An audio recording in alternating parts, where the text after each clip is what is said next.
चाकण वाहतूक कोंडी कमी करण्यासाठी चाकण एमआयडीसी मधील बहुप्रतीक्षित एमआयडीसी टप्पा क्रमांक 5 अंतर्गत महामार्ग तयार करण्यासाठी 106 कोटी रुपयांचा निधी मंजूर झालाय।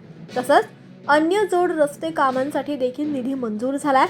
सदर रस्त्याची निविदा तांत्रिकदृष्ट्या उघडण्यात आली असून पुढील 15 आठवड्यात ठेकेदार अंतिम करून भूसंपादन आणि अन्य अडचणी दूर करून काम सुरू करण्यात येणार आहे। याच रस्त्यापैकी काही कामांचं 2.5 वर्षांपूर्वीच टेंडर निघालं होतं, मात्र ती कामे पूर्ण होऊ शकली नाहीत। दरम्यान याबाबत खेडचे आमदार बाबाजी काळे यांनी काय सांगितलंय पाहूया। खेड तालुक्यामध्ये फार मोठं एमआयडीसीचं जाळं पसरलेलं आहे।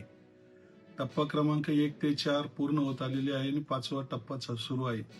अशा परिस्थितीमध्ये एमआयडीसी मध्ये मोठ्या कंपन्या, नागरिकांमध्ये झालेली वाढ, यामुळे रस्त्यांची दुरावस्था, इतर सुविधा आणि संबंधित ग्रामपंचायतच्या परिसरातील काही अडीअडचणी मोठ्या प्रमाणामध्ये वाढलेल्या दिसून आल्या आणि त्यानुसार आमदार झाल्याच्या नंतर पहिल्या दिवसापासून एमआयडीसीच्या संदर्भात अधिवेशनात असेल, माननीय मंत्री उदयजी सामंत साहेब असतील, पालकमंत्री अजितदादा पवार असतील आणि संबंधित अधिकाऱ्यांकडे सातत्यानं पाठपुरावा करून खऱ्या अर्थानं अधिवेशनामध्ये औचित्याच्या मुद्द्यात असेल, लक्षवेधीच्या माध्यमातून असेल, अनेक विषय मांडण्याचा प्रयत्न केला।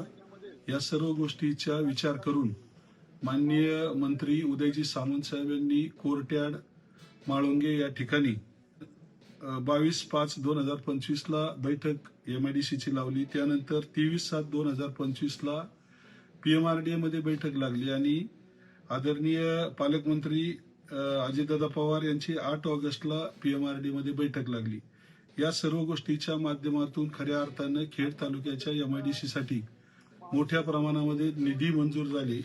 त्यामध्ये चाकण औद्योगिक टप्पा क्रमांक 1 ते 2 रस्ते काँक्रिटीकरणासाठी 137 कोटी रुपये, चाकण औद्योगिक क्षेत्र टप्पा क्रमांक 3 आळंदी फाटा स्पायसर चौक ते व्हॅक्सवॅगन स्कोडा चौक 59 कोटी रुपये, आंबेठाण कॉर्निंग कंपनी ते रोकल फाटा पुणे नाशिक रस्त्यापर्यंत 4 पदरी, हे काम 2 वर्षापूर्वी रद्द झालं होतं, परंतु त्यासाठी सुद्धा आता 106 कोटी रुपयाचा निधी मिळालेला आहे आणि रस्ते दुरुस्तीसाठी जवळजवळ 1 कोटी रुपयाचा निधी मिळालेला आहे।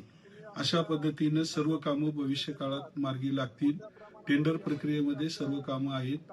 आपल्या एमआयडीसी सुसज्ज करण्यासाठी माझा कायमस्वरूपी प्रयत्न राहील। धन्यवाद। रामकृष्ण हरी।